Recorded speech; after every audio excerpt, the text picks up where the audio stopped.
Welcome, movie fans, to another podcast episode of Bent Cinema with Nathan Box. Our special movie correspondent on Left of Straight Podcasts shares his thoughts and movie reviews, actor profiles, and best of or worst of lists for all things cinema. Nathan knows his stuff, so grab some popcorn and get ready to go to the movies, right here on Bent Cinema. All right, everyone, welcome back to another episode of Bent Cinema right here on Left of Straight Podcast with our very special guest film correspondent, Nathan Box is back in studio with me. Nathan, how are we doing today, my friend? I'm great, Scott. How are you? I am good. If you missed our earlier episode, we're lucky to have Nathan on twice a month, and we talked about earlier this month the great film Problemista. We'll give it 3 out of 5. I won't say great film, but we'll say it's a very good film with Julio Torres. And I've got to see it since then, and I've really enjoyed it. So be sure to check that out. But you are going to give us, you are such a movie buff. You know all these things ahead of time. And you normally do your own little thing on Nathan World, which we'll talk about in a bit. But you have given us 10 to look for this year. So I'm excited. Talk about this list and what makes you come up with this list every year. Yeah, so, I sort of always have what is coming out on my radar, sort of what films do I need to be paying attention to. And, it's an impossible task to try to rank what you're most excited about. And you also have to sort of construct this list, not knowing what's going to get a lot of Oscar buzz coming out of Toronto or Venice or Telluride or any of the festivals that happen late summer, early fall, and that's usually where the Oscar movies sort of start making their debuts. But I put this list together based on actors or directors that I really enjoy and things that I'm really looking forward to. I put this sort of list together every year. I end up being disappointed in some of these projects every year because a lot of them are remakes or sequels, and goodness, they can break your heart. But I am excited about some of these films on here. This is not an exhaustive list. There's lots of other stuff that's coming that I'm excited about. But it's just, movie nerd, and always have to be looking for the next thing.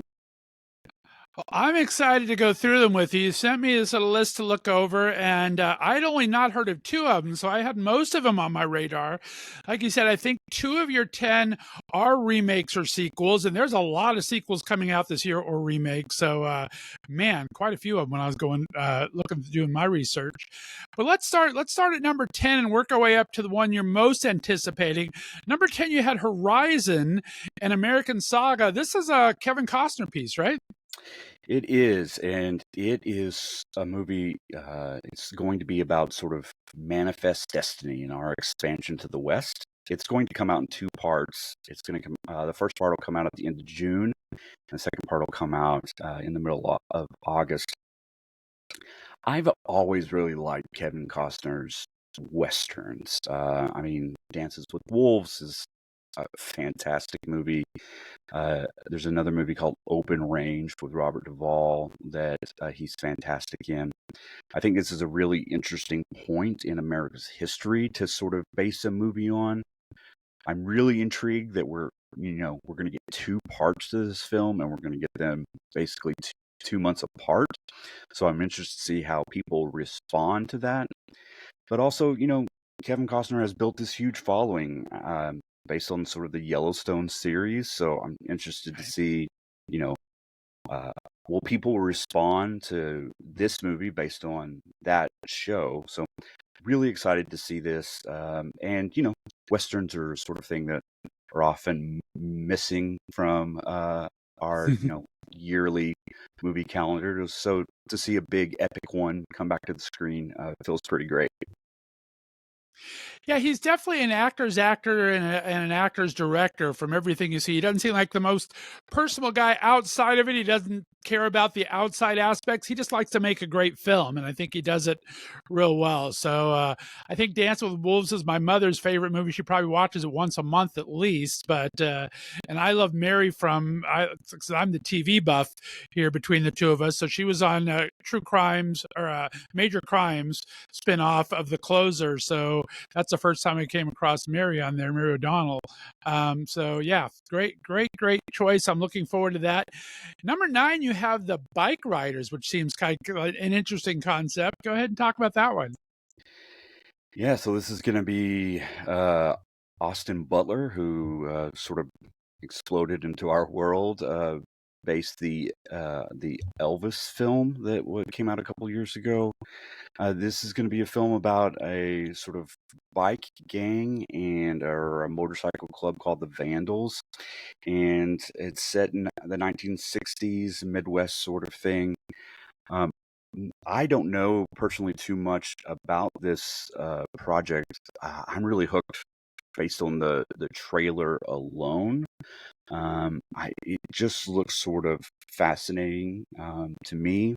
Tom Hardy is also in this movie, and they're playing opposite Great each other. actor. So, Yeah. you know, it seems as if it has a fantastic crew. I'm really interested in this film. It did debut at some festivals last year. It had some difficulty finding a distributor, but it's finally found one, and it will drop in June. Yeah, Austin has definitely been one of the it boys in Hollywood for the last couple of years now. I think he's has a pretty good track record. I've watched most of his films. I think about 75% I'm happy with. So I'm looking forward to this.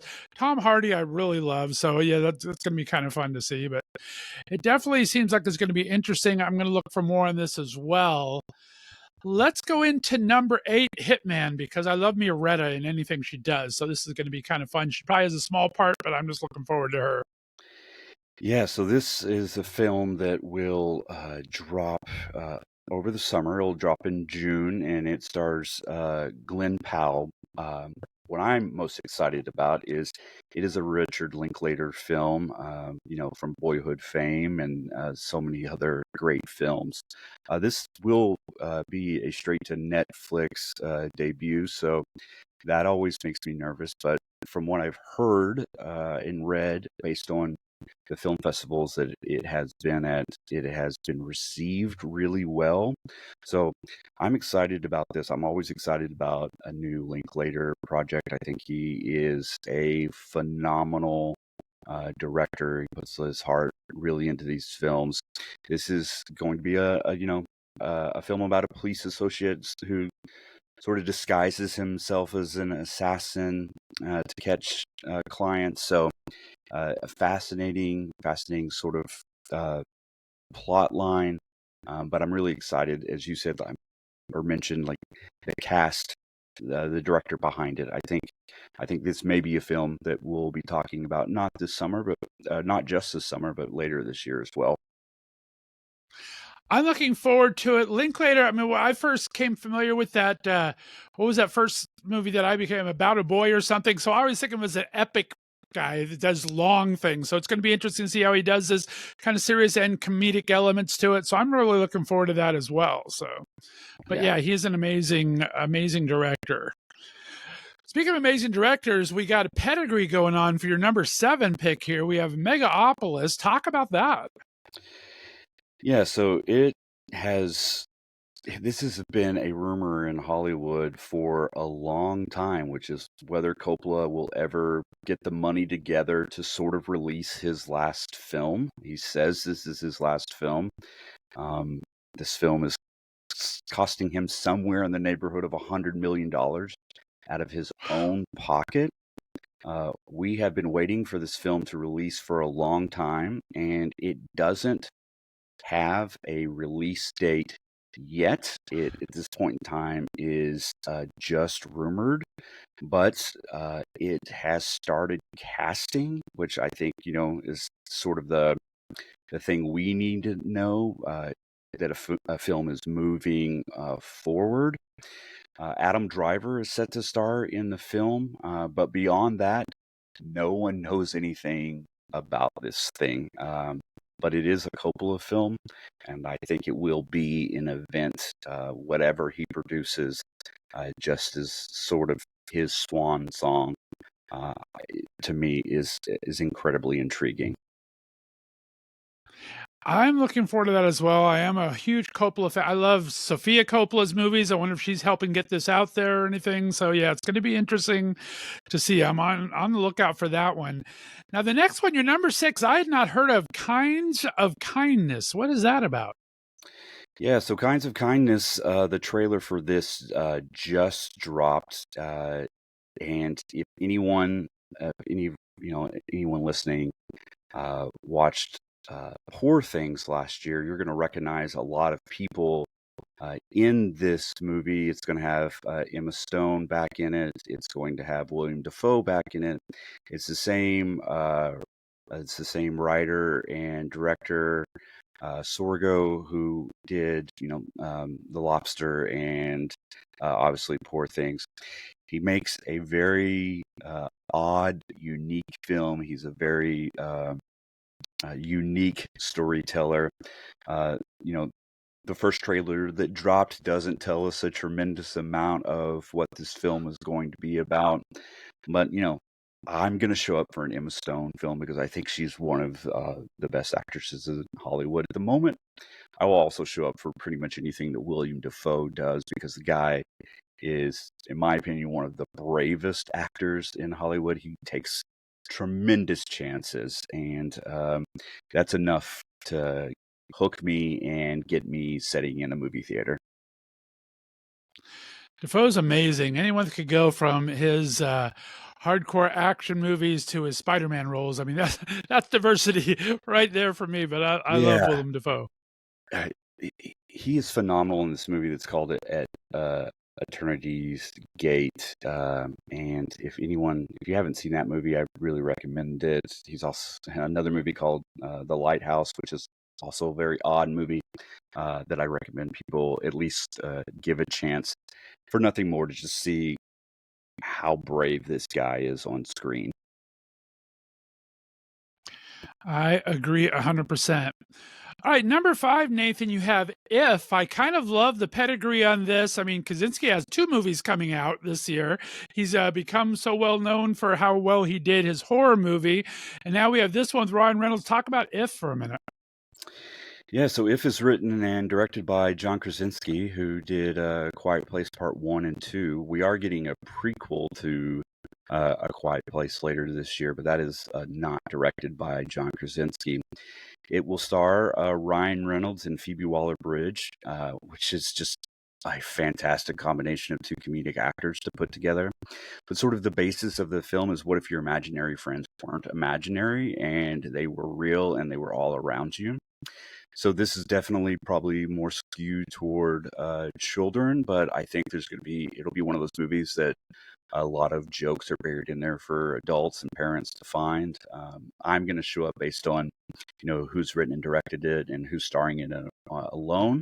But I think it's going to be a fascinating film to see. And, it's not a sequel. It's not based on sort of any existing property. So anytime Hollywood throws us something original and brand new, I think we should go out and support it.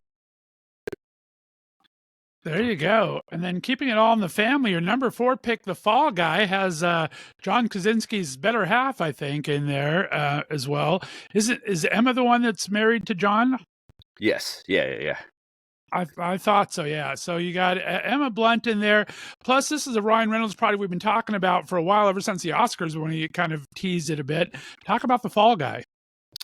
Yeah, I think based on Ryan Reynolds' performances on Saturday Night Live and now Barbie, I think I'm really interested in seeing him sort of stretch this comedic muscle a little more.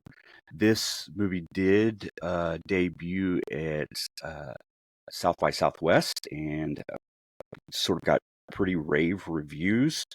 Ryan Gosling stars as a stunt driver. And this movie is based on a 1980 series called The Fall Guy. But it's he and Emily Blunt, as you mentioned earlier. She's a director. They have some past chemistry, and are working together again. So I'm fascinated by their presence in this film alone, but I'm really excited to see Ryan Gosling sort of stretch that comedic muscle a little further and see how it turns out. Yeah, I am too. I'm kind of looking forward to this. I've always been a huge fan of both of theirs, so it's going to be good to see and to see what they've done with it. And as I kind of tease, you do have two remakes or sequels, and they're in your top three. I'm very surprised by that a little bit, but also excited to hear what your takes are. Your number three is Gladiator 2. Talk about why you chose that. Well, oh man, I was surprised that this script even got announced. I was surprised that they were going to attempt to make a sequel to this film. The original Gladiator with Russell Crowe and Joaquin Phoenix um, is in my top 50 films of all time. I just think it's a phenomenal piece of filmmaking. I think Ridley Scott does a tremendous job most of the time. He is back for this film. This Paul Mescal will be in this film, and that's enough to get most of us to show up. But um, Denzel Washington is in this film. Pedro Pascal's in this film. So we've got some really big names, and I'm interested to see where the story goes after Joaquin Phoenix's character. Spoiler alert if none of you've seen this film in the last 20 years, but after he's killed at the end of this film, like where does it go and how do we get a new story? We know that the Roman Colosseum existed for a lot longer after that, and we know Rome stood for a long time after that. So we'll see if there's something new there, but intrigued more than anything is sort of how I'm feeling about this film. I'm looking forward to it. I like Gladiator a lot too. I thought it was an excellent movie, and I'm not even a huge Russell Crowe fan. I just thought the movie was written well, directed well, acted well. I was really impressed by it, and so yeah, this is going to be interesting to see where they take it. Let's go to your number two, Civil War. What's that about? So Civil War comes out here in the middle of April, and it is directed and written by Alex Garland, who did Ex Machina, which is a phenomenal film. This may be hitting too close to home for some people, based on, I guess we'll see the election results this fall. But this is sort of like an apocalyptic film that puts forth the idea that America is at another civil war. 19 states have seceded from the Union, and the United States government is battling the republics of California and Texas. It stars Kristen Dunst and her husband Jesse Plemons, and it is sort of like they are journalists, or Kristen Dunst is a journalist who's trying to document this war. She's had a lot of history as a war journalist, and she's trying to sort of document this downfall of America. This is an A24 movie, and based on what I've read, this will be their most expensive movie that they've made thus far. So there's a lot of hopes riding on it. I've seen this thing advertised everywhere, so I'm really hoping people show up for it. And then really, really, I'm hoping that there are some conversations afterward about our divisions in this country and what they're doing to us. In some corners of the internet, people whisper about another civil war of some sort, and I don't want us to ever get there as a country. So I hope this movie can be a cautionary tale in some way, but I also want it to be really entertaining. And based on what I've heard coming out of South by Southwest, it does just that. I'm looking forward to for all those reasons you just said, because I'm such a huge political junkie as it is, and this country's been such wild and wacky shape for the last 8 years now, just about. So yeah, it's going to be very interesting. I'm looking to see their take on it, and I hope it does start some conversations, but I'm looking forward to it as well. And number one, let's have a little fun here, boys and girls. We have Beetlejuice 2 in the mix. Number one, Talk to me here, Nathan. Yeah, I love Michael Keaton. Maybe one of my favorite actors in Hollywood, and everything that he does just really, really intrigues me.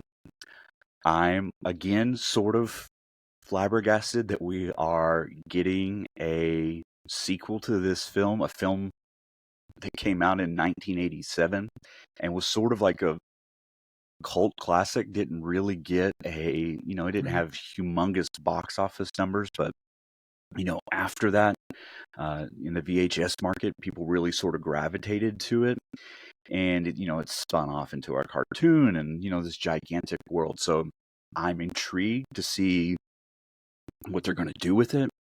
Winona Ryder's back in this film. Catherine O'Hara's back in this film, and Jenna Ortega is joining the cast. So a fantastic cast.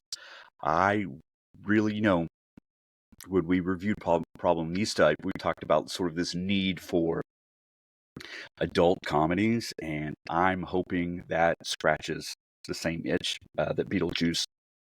I want that. I want it to be really funny. I want it to be really dark. I really want it to be quirky and odd and all those things that original Beetlejuice movie is.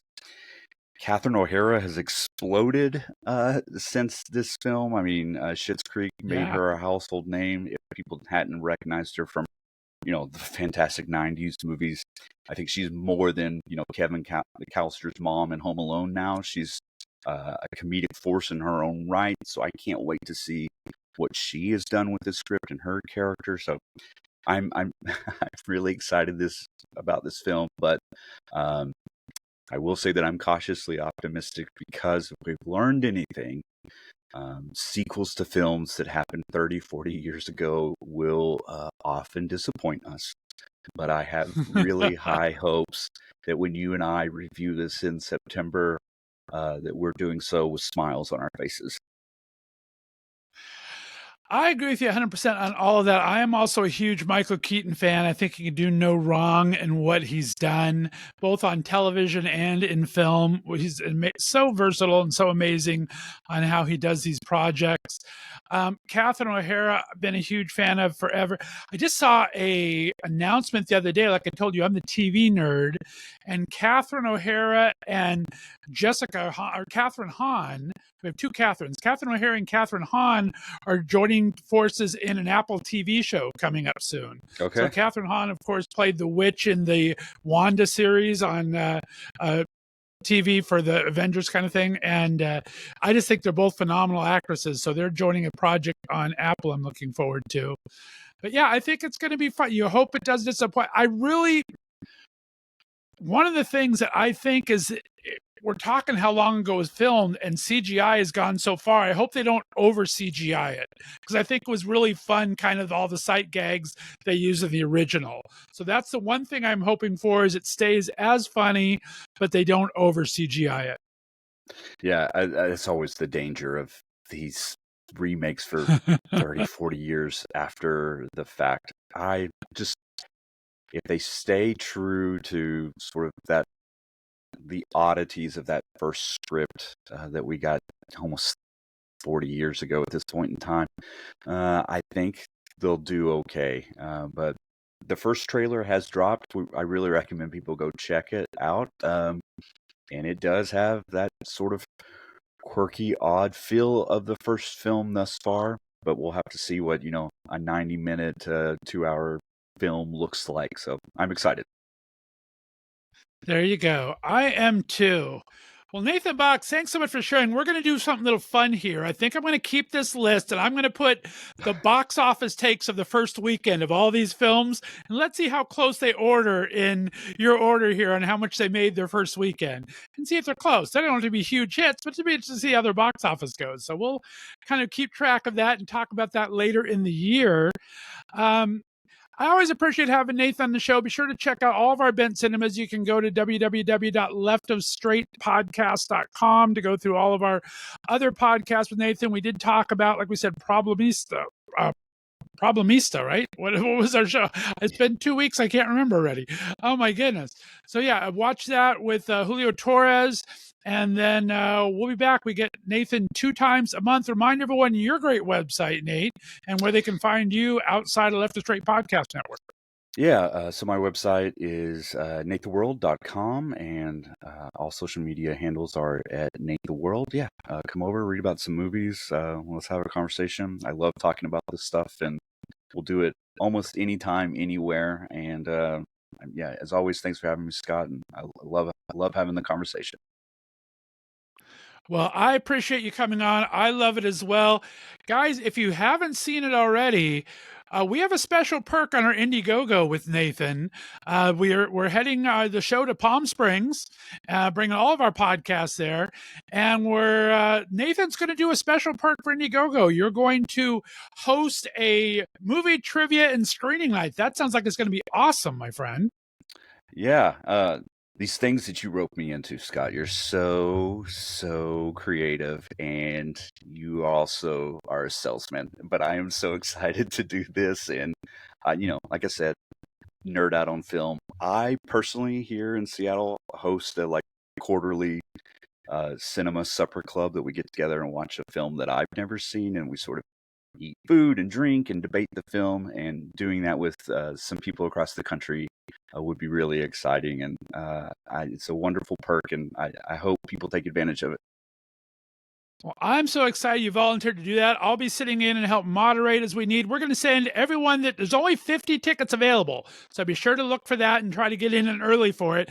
And we're going to send everyone enjoys a little movie packet. So you're going to get some movie munchies, and it'll be a lot of fun. So look for that. Nathan Box, as always, thank you. It's Bent Cinema right here on Left to Straight Podcast. We'll see you next time. Have a great week. Bye-bye. Well, that's a wrap on another Bent Cinema podcast. Thanks as always to Nathan Box, who joins us twice a month here on Left of Straight Podcasts. Be sure to give us a thumbs up or 5-star review wherever your podcasts are distributed. Until next time, we'll see you at the movies.